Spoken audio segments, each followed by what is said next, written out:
Hello, friends and followers. Today we're going to make chili. 'Tis the season for soups and chilies.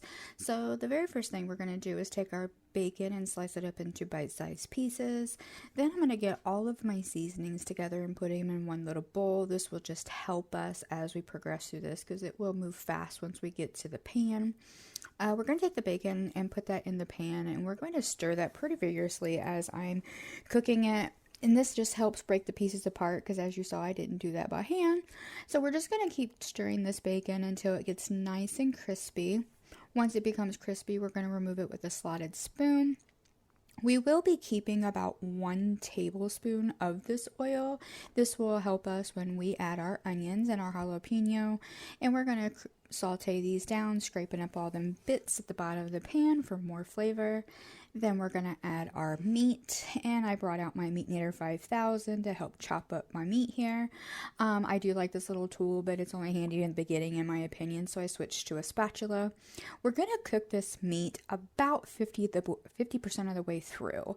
Once it's at that 50% mark, you will just push all the meat to one side. I get a paper towel and just kind of sop up all of that excess oil. Then we're going to go in with our seasonings, add all the seasonings, and what we're going to do is just bloom it. So as it cooks, it blooms. Then we're going to add in our garlic in the middle of the well. And we're going to let this saute for about 30 seconds or so, just slowly incorporating. Then we're going to add another well, adding our tomato paste, and we're going to fry this off a little bit. Again, this just helps with the richness of the chili and gives it that nice deep flavor. Just stir until everything is well incorporated.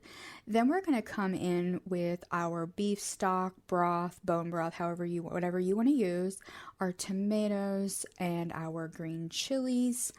And we're going to let this come up to a slight boil, and I do go ahead and add in our beans. And then I did want a little bit of spice, so I added some cayenne pepper.